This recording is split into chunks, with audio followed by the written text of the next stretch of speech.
Hi, Reese. How are you? Hi, guys. I'm good. How are you? Doing great. Let's start from the beginning. How'd you meet Kevin, and how'd the first date go?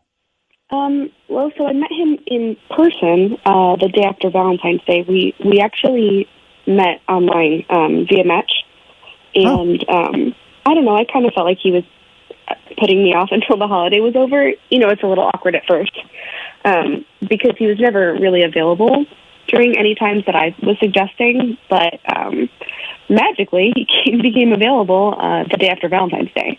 So that's when we set it up. Magically, as in, I wonder if he got dumped on. Well, now I'm wondering if maybe he had something else set up and I was like a backup. Yeah. Oh, maybe. You could be right. Yes. So I got the text the morning after Valentine's Day, and he asked me to meet him up for lunch that day, and I did. I was free. So we met at Revolution and had what I thought was a honestly, really nice time together. We talked about so many different areas of our lives, like what we do for work and our family, situations, from a relationship, from our dreams and goals and hopes, whatever. And I felt like he was so open and so kind and nice and honest with me. And so everything else went away of the doubt. And I know I was open and honest with him back.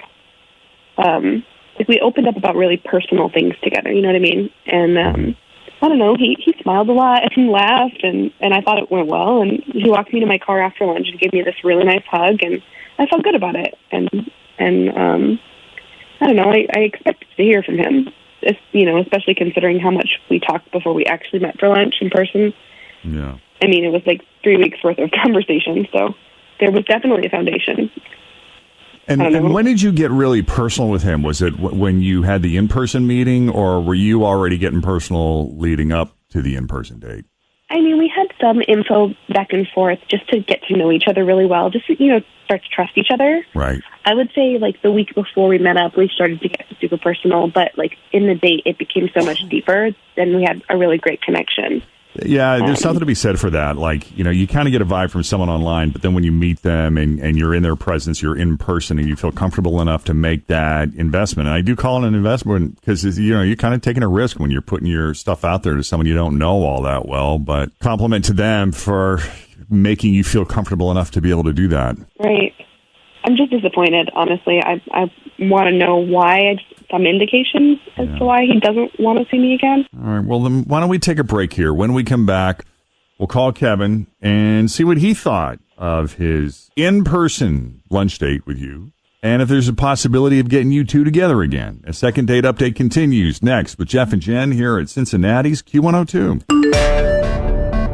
Reese and Kevin met on Match, and after talking back and forth for a couple of weeks, they finally met in person, had a nice lunch date, and seemed to hit it off. Got very deep and got very personal, but unfortunately, Reese has not heard from Kevin since, and she wants to know why. So, Reese, unless there's any other detail we need before we call Kevin. No, I told you everything. You ready to do this? Yeah. All right, let's call him up.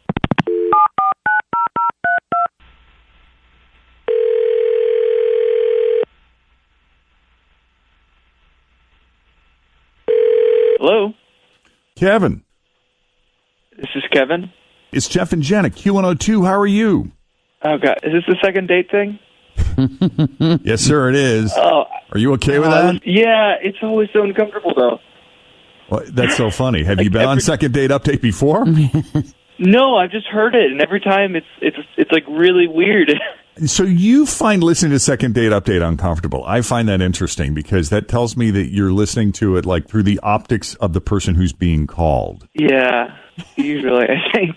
Well, here you are. Which is what's happening right now. Which is what's happening right now. And listen, with your permission, we'll try to make this as painless as possible. I'm just curious why you would ghost Reese, who said you two had a lovely conversation and a great lunch date. You shared a hug. You walked back to her car. You were a perfect gentleman. She had a lot of nice things to say about you. Has something changed? Have you been busy? Did something happen? No, nothing changed. I still feel the same way. It was a nice date. I had some particular things that stressed me out during the date that I didn't think I could deal with in the future.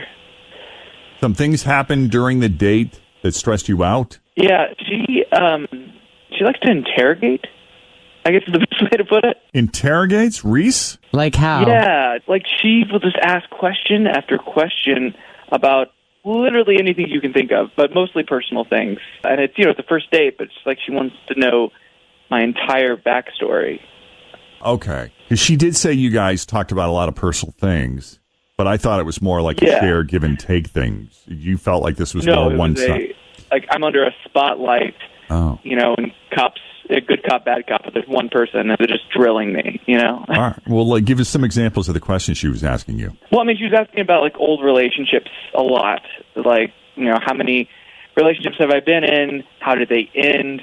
What was the reason why they ended? Was it my fault? How did I handle, like, conflict in those relationships? I mean, it was so much.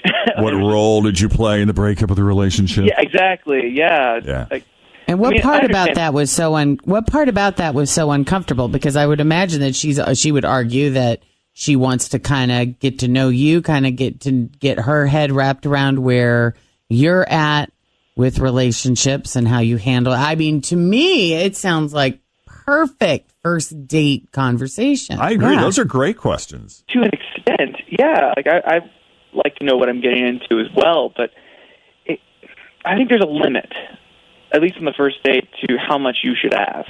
Does she ask questions like Jen? Like she'll ask an initial question and then you answer and then she has 6 more? Oh, 100%. Yes. I'm just looking for clarity, Tim. It's just I know. But there are people that do not like it. I mean, will tell me to shut up. They're just Who's not told you to shut up? Well, they've never told me to actually I've had a couple of friends say, "All right, stop. I'm done. They're talking to you. Stop." Tim Timberman? No more. I gave her the look. That's more likely what I'll get is the look. But the look doesn't really slow me down. No, I noticed. All right. Well, I find this fascinating. Kevin, you felt interrogated. Let's bring Reese into the conversation here because I want to get her reaction to what Kevin's saying. I don't really understand. Like, isn't that what you're supposed to do when you're getting to know someone? Like, ask them a lot of questions. Yeah. Find out what makes them tick and, like, what they're passionate about. Well, and how did you feel about Kevin's answers? I mean, he was being really clear. It wasn't like he was skirting around the questions, but, like, how else do you get to know somebody? I used to get in trouble with this all the time, too. Like, working here, you're kind of like a conversationalist. So you constantly have all these questions when you meet someone, when you talk to them, that it does sometimes feel like interrogation. But you also have to remember when you're dating to allow them to ask you questions. And that was always really hard for me. Sometimes the only opportunity for self-reflection is when someone asks you the question. A lot of us just kind of float through life and don't even think about it until someone brings it up. And then you're like, that's a really good question. I've never really thought about it. Yeah. This is worth considering now that you bring it up. Plus, it's difficult, too. I mean, were you offering anything up to keep the conversation going? Did you ask her any questions? Did you look at us interrogating him now? I know. Did you? Because I will do. If there's a lull in the conversation and I'm feeling pressured to continue talking to someone, the easiest way to continue a conversation is to ask them a question. Fill the silence with another question. Because God forbid you start talking about yourself, because then guess what? All she does is talk about herself. Yeah. What do you have to say to that, Kevin? Yeah, Kevin. Well, I'm sorry, but that's kind of the point that I'm getting at, is that I couldn't get a word in at all because it was just question after question, and then I would try to answer, and it would lead to more questions. And so it never felt like a conversation. I would respond to your answers with my own answers. Like, oh, my God, yeah, I do that, too. Here's the thing, and I will tell you this right now. If you are a question asker and you enjoy investigating and getting to know things, you cannot be with someone who doesn't like to be asked questions. That's true. Because are you speaking from experience? A little bit.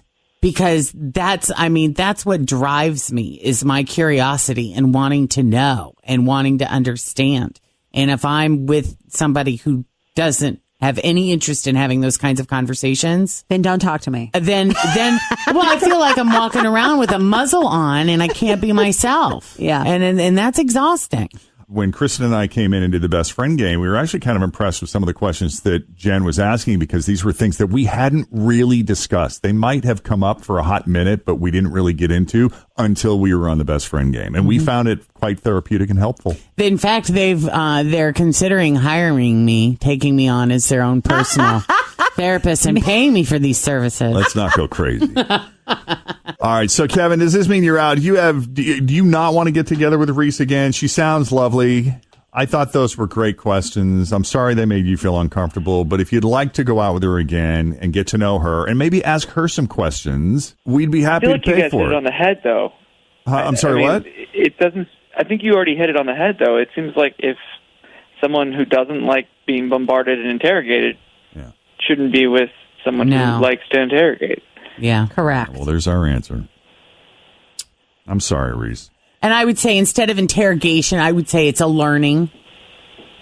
She's not trying to interrogate you. She's trying to learn. Just trying to get to know you. Although there are some people who ask questions that it feels like Loaded. Yeah. Oh, like, yeah. Especially if they've ever worked a job where that's what they, like if they were a cop. Do you work in law enforcement, Reese?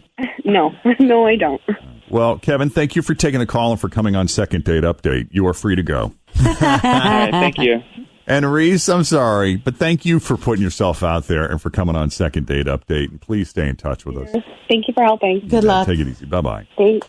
All right. And if you need our help with the Second Date Update, just send us an email, Jeff and Jen at WKRQ.com. Thanks for listening to the Q102 Jeff and Jen Morning Show podcast, brought to you by CBG Airport. Start your trip at CBGAirport.com.